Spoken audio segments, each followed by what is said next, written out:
Hi, Veronica. Thank you so much for joining me today to hear a little bit about your nonprofit journey. Hey, Nicole, it's great to be with you. Thank you. Thank you.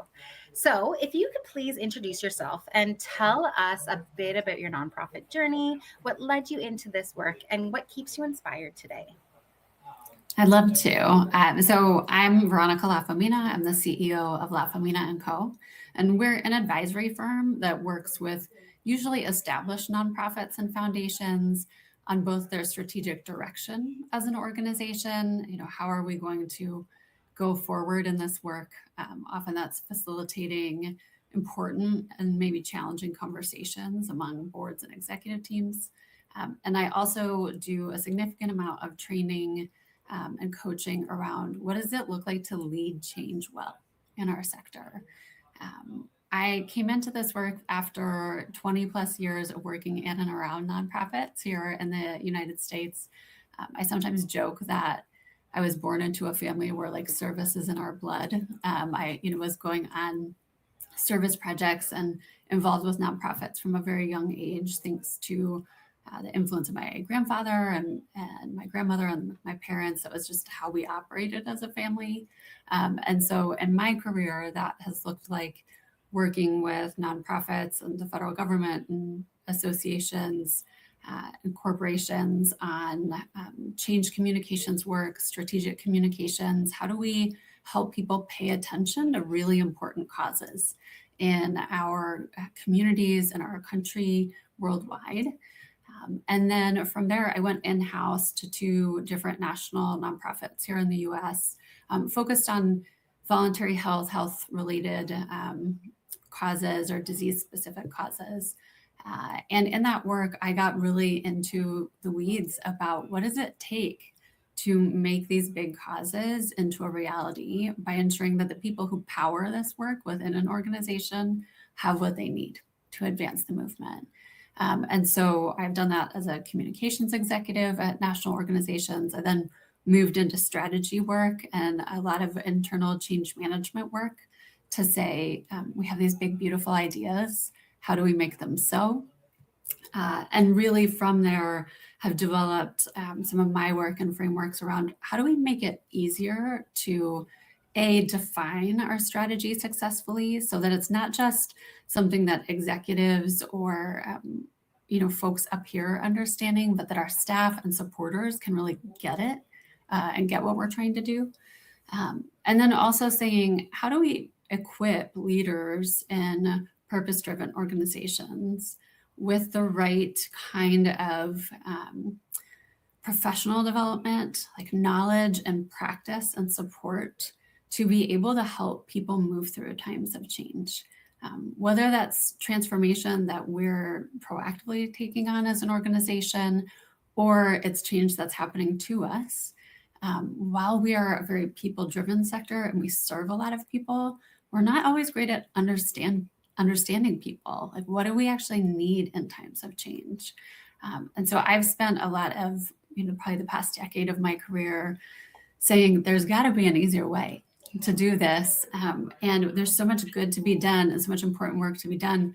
What does it take? What do people need? What do leaders need to be able to help their teams through these situations rather than, continuing to get frustrated that we have these big ideas and we make a big announcement and then it doesn't go anywhere because we haven't really spent the time to set up the environment or provide the right kind of information and training and support so that our teams can be successful. So I'm very much a practitioner in the realm of how do we make it as easy as possible to do the good work we want to do so we can build that beautiful cooperative community and world we want to live in together. It's like that strategic plan that sits, you spend all this time brainstorming sessions and then it just sits on the shelf. I love that a part of your work is around coaching leadership on how to bring the community in and bringing staff in and the donors and volunteers. Like, I think that is often overlooked in my experience. Anyways, I've been in organizations where a lot of information was held at that leadership level, but not in a meaningful way handed down to, or the actual some of the staff had like the agency to be part of it. And I think that is a really fundamental part in helping an organization sing. So I love that that's an area of focus that you focus on. So I'm curious, with all of those things, because you do a lot of really cool work there, what part of the work lights you up the most? Is there a story or project that reminds you of why you do what you do? I'm fortunate to work with executive leaders and senior leadership teams across a lot of different contexts and a lot of different issues. I often get the chance to work with really technically complex organizations who are doing massively important behind the scenes work that you wouldn't hear about because it's not necessarily easy to sum up in a social media clip or, in a quick press release. And so what I love about the work is that our sector is full of amazing humans, right? I love getting to hear the stories and understand the path of the leaders in our sector and then helping them get the right support so they can connect the dots for their teams.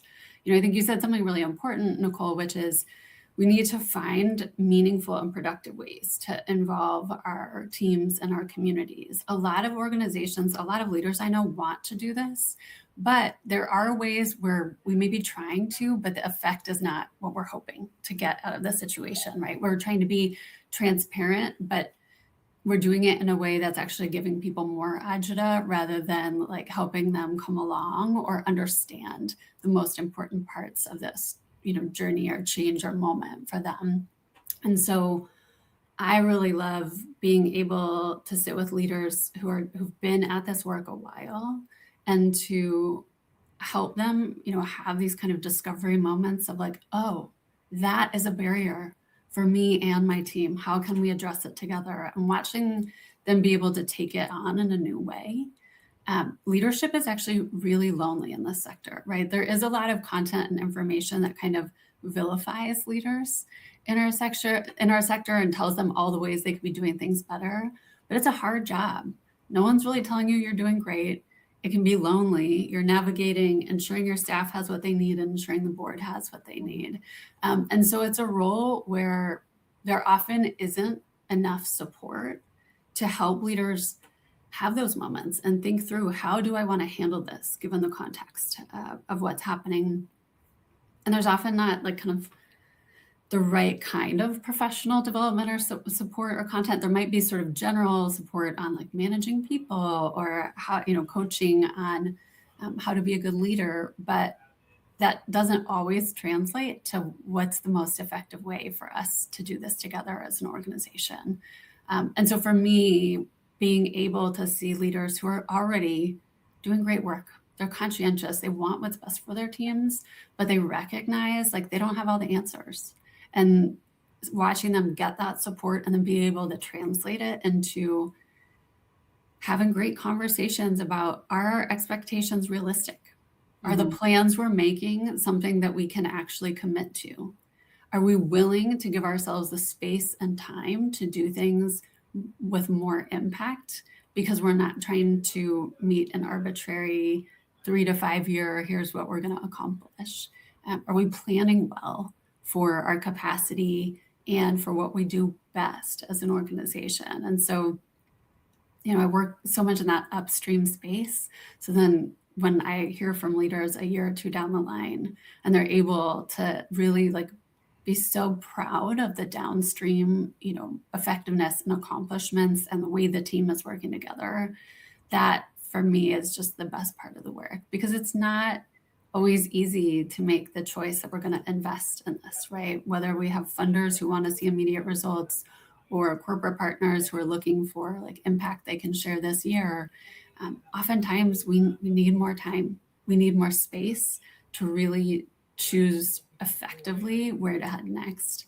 And so watching leaders be brave and then follow through on that promise rather than treating it like a checklist is definitely for me, so important, especially in our sector that we're losing staff, we're losing permanent employees much faster than other industries.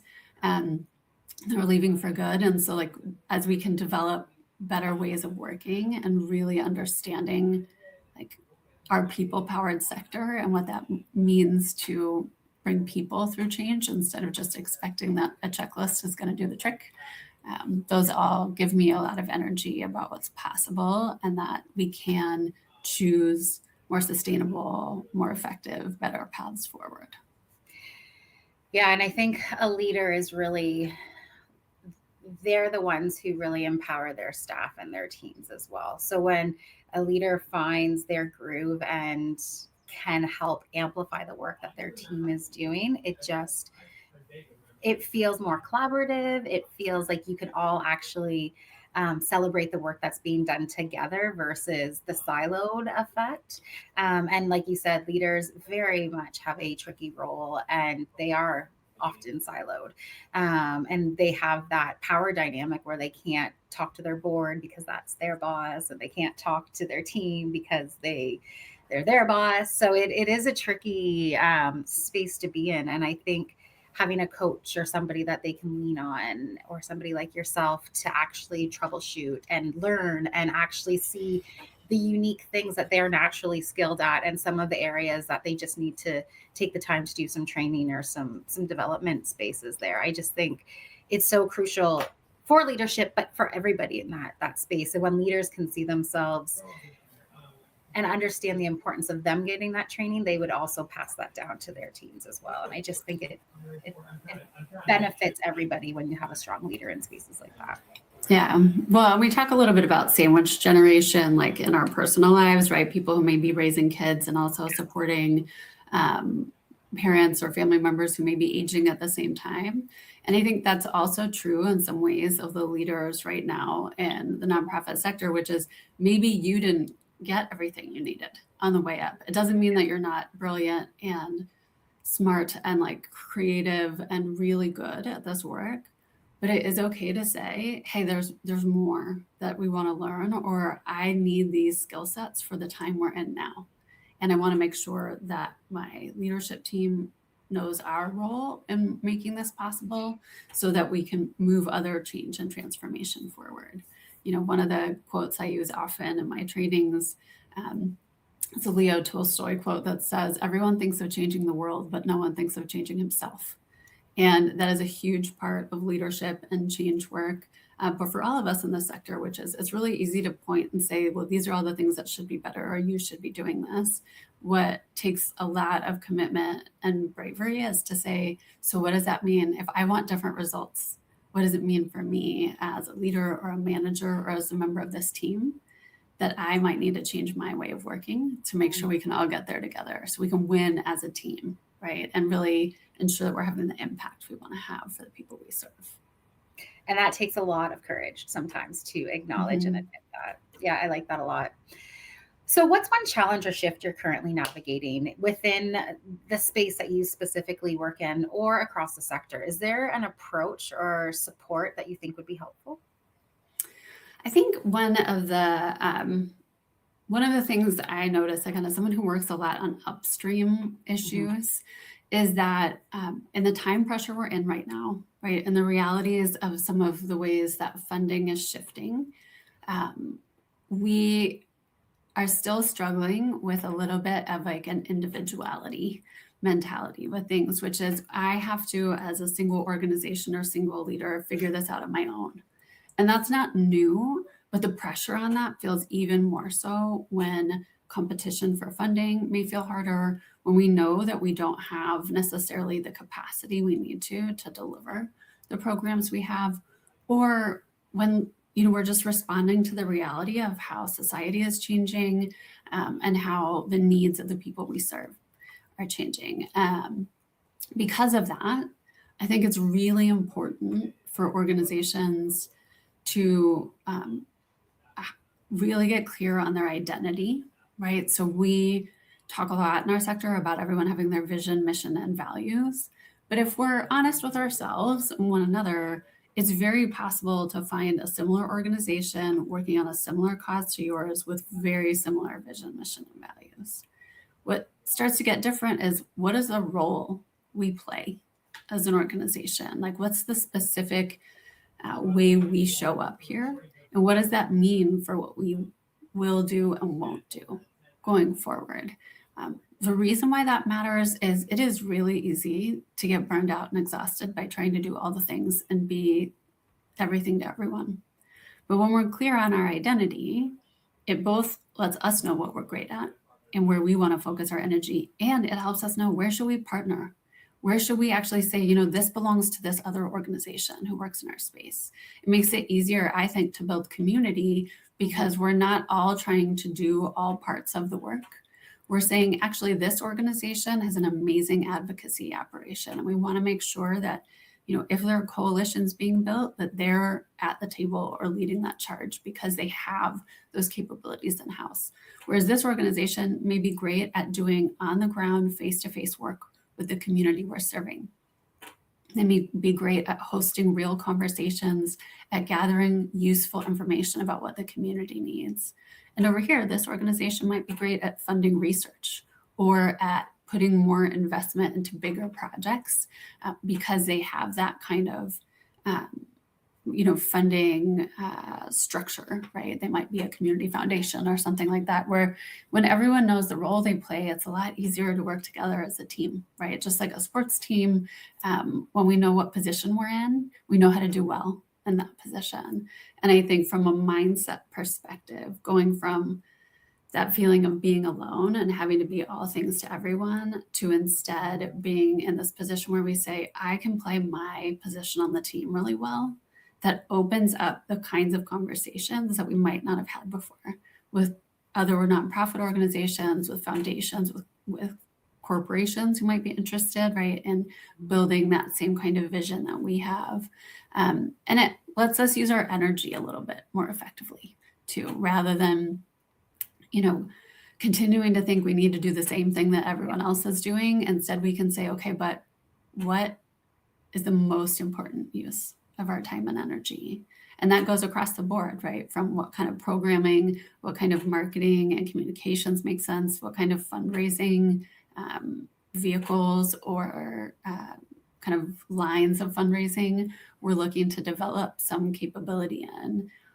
That kind of permission to focus is a phrase I have used a lot throughout my career, really enables us to not be kind of stuck in a we have to do it all space. And I think that's going to be especially important as we keep moving forward over the next few years. And we're seeing maybe a decrease in staff coming into the sector. We're seeing technology, ask us to change our ways of thinking about how we work together.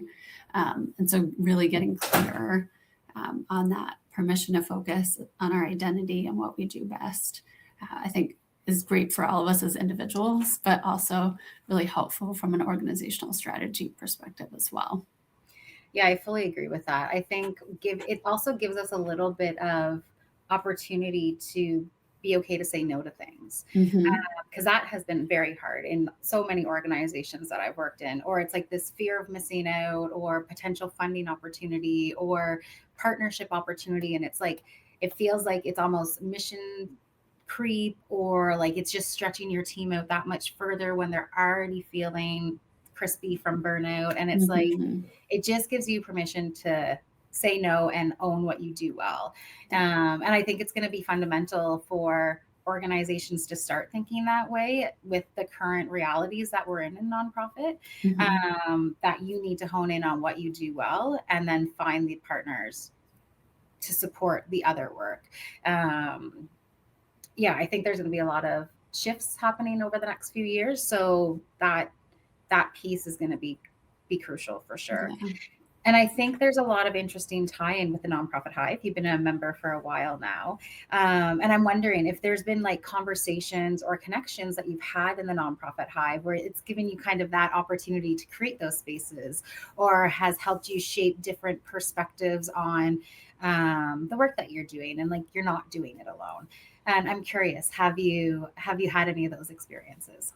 Yeah, I think one of the things I love about the nonprofit Hive is there's so many super smart, super interesting, super creative people who are out there thinking about how do we make it better, right? And that for me is like a big driver in my life, like the aim that like we kind of all have this commitment and responsibility to one another to make it better in the time that we're here. And so I love seeing that creative energy. I get a lot of energy just from knowing that other people are out there as these kind of like points of light and doing what they're doing well. And I think it is great for perspective building too. As someone who works with established organizations who usually have been around a decade, 5 decades, maybe more, the kinds of organizations I'm working with, have already kind of built a name for themselves, but they might be having this kind of moment to say, what is our identity now? Who are we now and next? And how do we honor the legacy of the past without feeling like if we stop anything, that's an affront to the past, right? Whereas in the Hive, I might meet folks who are starting up a nonprofit, or they might be going through the process of merging two organizations together, which in my very first in-house experience was two national organizations merging together and getting to really see that work. And how do you take two organizations that are great at different things but serving the same community and pull them into one so that they can be stronger? So I really appreciate the emphasis on community and also just the diversity of thinking and problem solving and questions that people have with what they're passionate about and talented in, and how they want to make the world a better place. And I think in this work, we really need talk a lot about, in my change leadership work, executive stamina, leadership stamina. We sometimes think like a change can happen in 6 months, but it's actually like a multi-year or decade-long or longer process. And so being able to fill our cups and like to do the activities and behaviors that support our stamina as leaders is essential to making sure that we can have that shared engagement with people and to be working toward the same thing at the same time, rather than feeling like, well, you're headed in this direction and I'm over here. So I think there's a lot of like lovely reminders and energy, and stamina builders by being in community with other people who may be working on something entirely different, but are giving you new perspective on something you could bring into your work or something you could share that would support someone else in their work and their life. So it's been great to meet so many people who I probably wouldn't have met otherwise, and also just to hear that diversity of perspective and questioning and path forward. I find a lot of the nonprofit Hive community members they're keen and curious. So they want to meet people. They are interested in hearing what you're doing, and then they are very curious and tend to ask a lot of questions. And I find I'm always surprised because almost every single call, I'm like, oh, I had no idea that was a thing. In like, there's so many areas that you can work within the nonprofit space that almost every conversation I'm like in awe of all the cool things that this individual is doing. So I'm with you in that space, and I just think it's it's refreshing, and sometimes also like helps you tell your story a little bit better because it's almost like a practice as to why you're doing the work, right? So I'm curious, what's one insight, resource, or mindset that's helped you recently and might help others in the community too? I know you have a large tool belt of suggestions for leaders, and I'm wondering what you could share with the community. Yeah, it's always hard to pick one, but I will say in this case, I really want leaders to take better care of themselves. And I think, we talked a little bit about stamina, but really thinking about, what is it on a practical level you need as a human to have the stamina to keep going when times are hard. So many of us learn to just push through, but I'm seeing more and more leaders with like big health issues, right? With the need to take more time away from work, with not really being able to, like I kind of sometimes say like our hearts are bigger than our hands. And so we're working so hard to like do the work of our hearts, but we may not have the capacity. And being able to think about, what do we need physically, mentally, emotionally, spiritually, to be able, like socially, what do we need to be able to stay in this work and stay committed? And so I have a little, worksheet that I give to leaders to really think through that, not just what do you need, but who can help you to make sure you're getting it. So I have clients who, have asked the coworker, like an office over to say, hey, if you're leaving my office, could you please close the door? So I just get a few minutes to focus and process and be able to take in that information and go with what's next. I have other clients who have shared with their teams, like they might need to go see water. Like I always joke, I need to go process and see some water. And so I'll ask people to, ask me, when was the last time you spent time by the water? And that can feel like a small and sometimes silly thing for folks who are used to being incredibly professional all the time. But actually it invites people to also think about, well, how are their needs being met? And are they caring for themselves? Because having that stamina is a huge support for making sure we can accomplish what we want to accomplish. So I think about that a lot because I see so often when it's not there, right? And the effects of when it's not working in organizations. And so being able to, identify that need and then also pair it with who are you going to ask to help keep you accountable to it. It's a little micro way of building community and saying it's okay to be, sometimes the word vulnerable feels scary, but it's okay to say, hey, I could use your support to make sure I'm being accountable for keeping myself well and able to do the work that we all want to get done together. For sure. And then leading by example. If their staff see their leaders doing that, you can have a mini community just doing support work with each other, which is amazing. I love that. Thank you for sharing that. Yeah. So curious, where can people find you if people want to follow up? What's the best place to connect with you? I love connecting with folks on LinkedIn. So if you search me on there, I'm pretty easy to find. There aren't that many Veronica LaFeminas out there. But also I blog a lot on LaFemina.co as well. So folks can kind of check that out if they're looking for practical advice or tips or other resources that can help, with any of these elements around strategy or change leadership work too. Amazing. Thank you, Veronica. It's been so lovely chatting with you. And I just can't wait to share this with the community. Thanks, Nicole. It was great speaking with you.